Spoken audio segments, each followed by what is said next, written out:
আসসালামু আলাইকুম। আশা করি সবাই ভালো আছেন। আজকে আমরা মূলত জানবো ক্যাম্পেইন ইউআরএল অপশনটা, যে এই ক্যাম্পেইন ইউআরএল অপশনটা কি বা ট্র্যাকিং টেমপ্লেট জিনিসটা কি? এটা আসলে মার্কেটপ্লেসে ইউটিএম ট্র্যাকিং নামে পরিচিত। ইউটিএম ট্র্যাকিংটা কি বা কেন ইউজ করা হয়?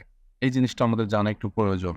মূলত আমরা যে পেইড ক্যাম্পেইন গুলো করি, এই ক্যাম্পেইন করার পরে আমাদের অবটেইন রেজাল্ট বা আমরা কি রিটার্ন পাচ্ছি, এই জিনিসটা জানার জন্যই মূলত এই ক্যাম্পেইন ইউআরএল বা ট্র্যাকিং টেমপ্লেটটা তৈরি করা হয়। এইটা প্রত্যেকটা প্ল্যাটফর্মে আছে। সেটা Facebook বলেন, Google বলেন, অন্যান্য যত প্ল্যাটফর্ম আছে Microsoft, Bing, Yahoo আরো সব প্ল্যাটফর্মেই এই ট্র্যাকিং টেমপ্লেটটা ইউজ করা হয় বা করি আমরা। কেন করি? আমরা যখন একটা পেইড ক্যাম্পেইন করি, পেইড ক্যাম্পেইনে সাপোজ মনে করেন আমি একটা সেলস ক্যাম্পেইন করেছি। এই সেলস ক্যাম্পেইন করার পর অবশ্যই আমার ডিজায়ার কি ছিল? যে অবশ্যই আমি সেখান থেকে সেলস পাবো। এখন কি পরিমাণ সেলস পাচ্ছি, কি পরিমাণ ROI আসতেছে, এই জিনিসটাই জানার মাধ্যমে হচ্ছে ক্যাম্পেইন ইউআরএল বা ট্র্যাকিং টেমপ্লেট। তো এটা আমরা বিভিন্নভাবে জানতে পারি। ট্র্যাকিং টেমপ্লেট ছাড়াও বিভিন্নভাবে জানা যায়। তারপরে আমরা ট্র্যাকিং টেমপ্লেটের মাধ্যমে একটু জানার চেষ্টা করব অ্যাকচুয়ালি কিভাবে এটা কাজ করে।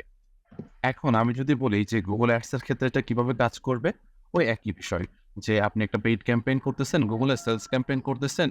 এই সেলস ক্যাম্পেইনের ব্যাকএন্ডে আপনার কতগুলো সেলস আসতেছে। এই ক্যাম্পেইনটা রান করার পর কতগুলা সেলস আসতেছে, আ কতটুকু ROI আপনি পাচ্ছেন। এইসব ডেটা এনালাইজ করাই কাজ হচ্ছে আপনার এই ট্র্যাকিং টেমপ্লেটের।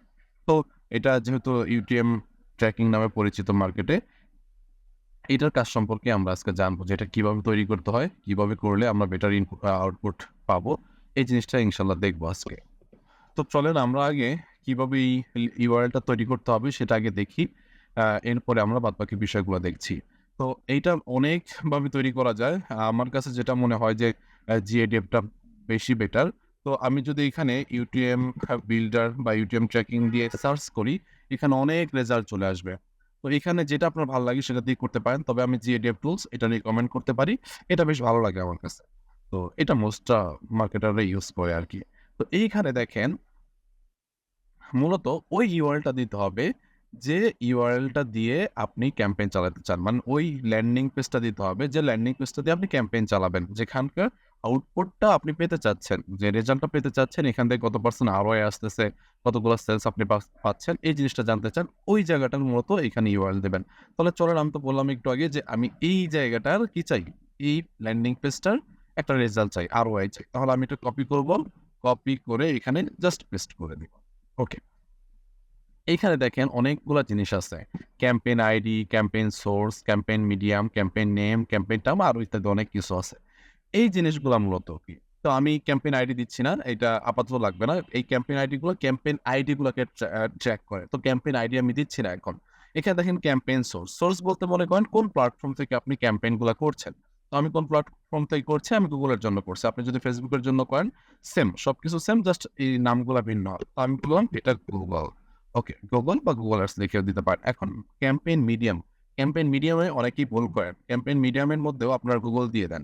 না, এখানে মূলত ক্যাম্পেইন টাইপ গুলা হবে যে আপনি কোন ক্যাম্পেইনের জন্য করছেন। তো আমি তো মূলত সেলস এর জন্য করতেছি। সেখানে আমি সেলস অ্যাড বা PPC লিখে দিতে পারি। তো আমি এখানে PPC দিচ্ছি যে আমি Google এর ক্যাম্পেইন করতেছি, তবে সেটা PPC ক্যাম্পেইন করতেছি। সেটা যদি আপনি ডিসপ্লের জন্য করেন, ডিসপ্লে দিতে পারেন। যদি শপিং এর জন্য করেন, শপিং দিতে পারেন। অন্য অন্য কোনো কিছুর জন্য করলে আপনি করে দিতে পারেন। তো আমি জাস্ট এখানে বলে দিব যে এটা PPC ক্যাম্পেইনের জন্য করতেছি। PPC campaign. ওকে। লিখে দিলাম সুন্দর করে। এখানে দেখেন ক্যাম্পেইন নেম। আপনার অ্যাকাউন্টে এই যে আপনি যে নামটা দিয়েছেন, ক্যাম্পেইনের যে নামটা দিয়েছেন, ওই নামটাই আপনি এখানে দিবেন। ওই নামটাই এখানে দিবেন। ওকে, তো আমি এখানে দিলাম যে ব্যাচ, যেহেতু আমি অন 66 ব্যাচের অ্যাকাউন্ট দিয়ে করছি। নাম দিলাম অন 66 সেলস। ব্যাচ অন 66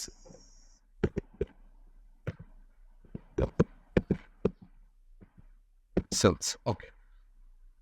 তো সেলস লিখে দিলাম। ক্যাম্পেইন টার্ম আপনি যদি চান নির্দিষ্ট কোনো কিওয়ার্ড থেকে আসতেছে কিনা ওইটা যদি টার্গেট করতে, সেক্ষেত্রে আপনি ওই কিওয়ার্ডের টার্মটা এখানে দিতে পারেন। হ্যাঁ? এরপর ক্যাম্পেইন কনটেন্ট, তো এটা দরকার নাই। এটা আমাদের আপাতত লাগবে না। তো এখন যদি নিচে আসেন, আপনাকে জেনারেটে ক্লিক করতে হবে না। এখন খেয়াল করেন অটোমেটিক এটা জেনারেট হয়ে গেছে। এটা জেনারেট হয়ে গেছে। তো আমি এটা জাস্ট কপি করব একটু। একটু কপি করে আমি একটু নোটপ্যাডে আরেকটা জিনিস একটু বুঝাই দেব।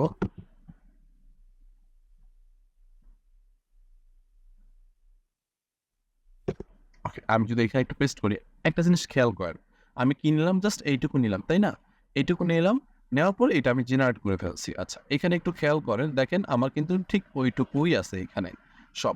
এরপরে জাস্ট কিছু এক্সট্রা অংশ অ্যাড হয়ে গেছে আমার ইউআরএল এর সাথে। কি হইছে? সোর্স কোথাকার? গুগল থেকে আসবে। আমার ডেটাগুলো কোথা থেকে আসবে? গুগল থেকে আসবে। আচ্ছা, এটার মিডিয়ামটা কি? এটার মিডিয়ামটা হচ্ছে পিপিসি ক্যাম্পেইন। PPC campaign. আচ্ছা, ক্যাম্পেইন না দিলেও হবে, শুধু পিপিসি দিলেও কোনো সমস্যা নাই। ওকে, এরপরে আমার হচ্ছে ক্যাম্পেইন নেমটা চলে আসছে। ঠিক এভাবেই একটা ট্র্যাকিং ইউআরএল সে তৈরি করে ফেলছে। যখন এটা পাবলিশ করবেন আপনি ক্যাম্পেইন, তখন কি হবে? এই জায়গাগুলো থেকে ডেটা সেন্ড করে দিবে কোথায়? আপনার জিএফ4 এ। আচ্ছা, আরেকটা জিনিস বলতে ভুলে গেছিলাম, সেটা হচ্ছে এই ট্র্যাকিং টেমপ্লেটের যোগসূত্র কিন্তু জিএফ4 এর সাথে। আচ্ছা, তাহলে জিএফ4 আপনি কিভাবে এই ডেটাগুলো দেখতে পারবেন?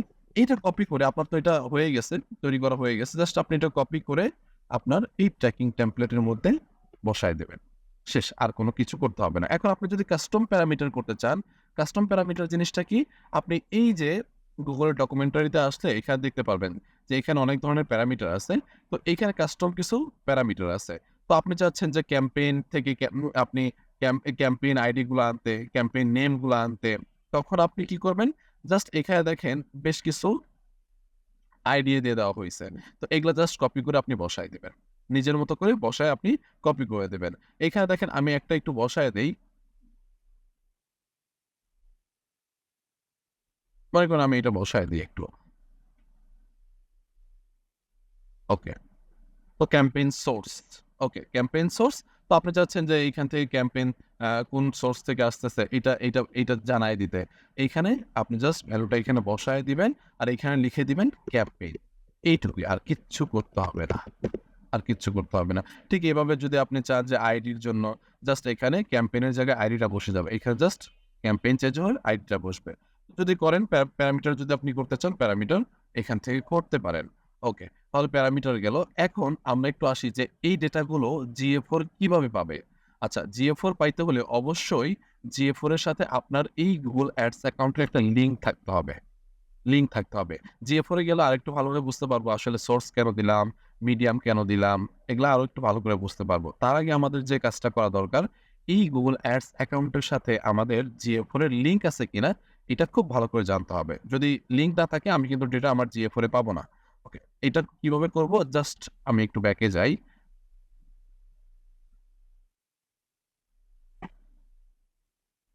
আমি যদি একটু ব্যাকে আসি, এইখানে দেখেন এই টুলস থেকে আমরা ডেটা ডেটা ম্যানেজারে চলে যাব।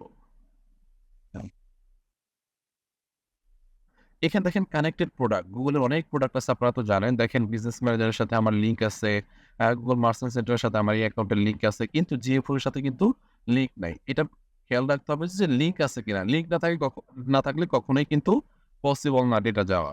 তো আপনি এখানে গুগল অ্যানালাইটিক্স পরে গিয়ে জাস্ট আপনার যে অ্যাকাউন্টটা আছে এই জিমেইলের সাথে ওটা জাস্ট লিঙ্ক করে দেবেন। আমি করছি না, কারণ ওটা হচ্ছে অন্য কাজের জন্য।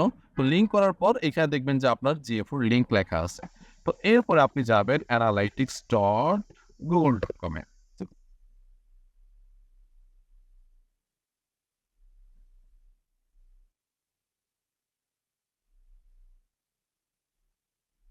আচ্ছা, আমি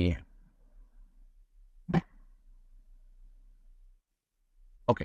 এখানে দেখেন আমি কিন্তু আমার জিএফওর এ চলে আসছি। এখানে অ্যাক্টিভ ইউজার নাই, কোনো কিছুই নাই। সমস্যা নাই। আমরা একটু জাস্ট রিপোর্টস এ চলে যাব এখান থেকে। বুঝানোর জন্য। রিপোর্টস থেকে আমি একটু লিডে আসবো, লিডে। এই লিডে যদি যাই, দেখেন এখানে ট্রাফিক অ্যাকুইজিশন নামে একটা অপশন আছে। এইখানে যদি যাই, মূলত আমার কোন সোর্স থেকে ডেটাগুলো আসে সেটা আপনি এখান থেকে খুব ভালো করে বুঝতে পারবেন। এই দেখেন, এইখানে যে আমার এই জাফরান এক্সপোর্টের জন্য যে একটা জিএফওর করা আছে, এইখানে এই রেফারেল গুলো থেকে বা এই সেগমেন্ট গুলো থেকে আমার অডিয়েন্স ডেটা আসতেছে আর কি। তো আমি উপরে যদি একটু ক্লিক করি, রেজিস্ট্রেশন প্রাইমারি, এখানে যদি একটু গ্রুপ করি, এটা হচ্ছে মূলত চ্যানেল। এই চ্যানেলে যদি ক্লিক করি, ওই যে আমরা দিয়েছিলাম যে ক্যাম্পেইন সোর্স, রেজিস্ট্রেশন সোর্স বা ক্যাম্পেইন সোর্স, আমি যদি এই সোর্সে যাই, দেখেন এখানে আপনি দেখতে পারবেন যে কোন সোর্স থেকে মূলত ডেটাগুলো আসে। এই দেখেন আমার ডেটা আসতেছে গুগল থেকে। কখন আসবে? যখন আপনার এই এই অ্যাড অ্যাকাউন্টের সাথে আপনার GA4 টা কানেক্টেড থাকবে। আরেকটা বিষয়, তখনই ডেটা আসবে যখন যে ওয়েবসাইট থেকে আপনি URL নিলেন, ওই ওয়েবসাইটের সাথে আপনার GA4 টাও ইন্টিগ্রেশন থাকবে। যদি থাকে তবেই ডেটা আসবে, তাছাড়া কিন্তু থাকবে না। এটা মনে রাখবেন। তো আমাদের এখানে কিন্তু ২ টা রিকোয়ারমেন্ট। প্রথমত আমার এই ওয়েবসাইটের সাথে GA4 এর একটা কি লাগবে? কোলাবোরেশন লাগবে, মানে ইন্টিগ্রেশন লাগবে। দেন আবার অ্যাডস অ্যাকাউন্টের সাথে লিঙ্ক করা থাকতে হবে। তবে এই ডেটাগুলো আসবে। আচ্ছা, আবার এখানে আমি দেখতে পাচ্ছি যে ফেসবুকে যদি আমি ইউটিএম বসাই, সেক্ষেত্রে ফেসবুক থেকে ডেটা আসতেছে, আবার ডিরেক্ট আসতেছে। মানে এখানে আপনি সোর্স যে কিভাবে আসতেছে ডেটাগুলো, এই জিনিসটা আপনি দেখতে পারতেছেন। আবার আমি যদি বলি যে মিডিয়াম, কোন মিডিয়ামের মাধ্যমে আসতেছে? তো এখানে দেখেন এই যে সিপিসি, যদিও আমি পিপিসি দিয়েছিলাম, যেহেতু লিঙ্ক নাই এর জন্য আসতেছে না, আর এটা ক্যাম্পেইন চলার পরে আসবে। তো এখানে দেখেন সিপিসি আসছে। তো কিভাবে আসতেছে? সিপিসি ওয়াইজ আসতেছে। তো এটা হচ্ছে মিডিয়াম। কোন ক্যাম্পেইন থেকে আসতেছে? সিপিসি ক্যাম্পেইন থেকে আসতেছে। আচ্ছা। তো এইভাবে আবার যেসব ক্যাম্পেইন, কোন ক্যাম্পেইন থেকে আসতেছে? এখানে আপনি ক্যাম্পেইন দেখতে পারবেন। তো এখানে কিন্তু একটাও নাই। কারণ হচ্ছে এটা এখনো ক্যাম্পেইন রান করা হয় নাই। এর জন্য এখানে ক্যাম্পেইনটা আসে নাই।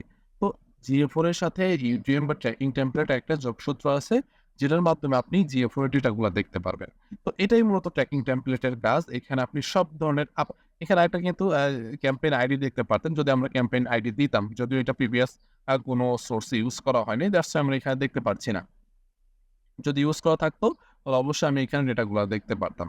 তো এখানে দেখেন আমরা ঠিক যে জিনিসগুলা এইখানে পাইলাম যে ক্যাম্পেইন সোর্স কি? Google, আমি বলে দিলাম Google। মিডিয়াম কি? বললাম যে PPC ক্যাম্পেইন। তারপরে হচ্ছে ব্যাচ নেম দিলাম এই যে। তো এই জিনিসগুলাই কিন্তু আমি আমার GA4 এর মধ্যেই দেখতে পারতেছি যে কিভাবে আসতেছে। সেশন সোর্স প্ল্যাটফর্ম ইত্যাদি, ইত্যাদি। এই জিনিসগুলাই আমরা এখানে পুরোটা সেশনে দেখতে পারলাম। তো এভাবে আপনারা এখান থেকে দেখতে পারবেন। আবার আমার যে ক্যাম্পেইনটা পেইড না অর্গানিক সেখান থেকেও আপনি দেখতে পারবেন যে রেজাল্ট গুলো আসতেছে কিনা। তো এইভাবেই মূলত ট্র্যাকিং টেমপ্লেটটা ইউজ করা হয়। তো আপনারা চাইলে ট্র্যাকিং টেমপ্লেটটা ইউজ করতে পারেন ক্যাম্পেইনের মধ্যে। যদিও এর থেকে বেটার অপশন আমাদের আছে। তারপরেও আমি মনে করি ইউজ করা বেটার। তো আজকে এইটুকুই। ধন্যবাদ সবাইকে।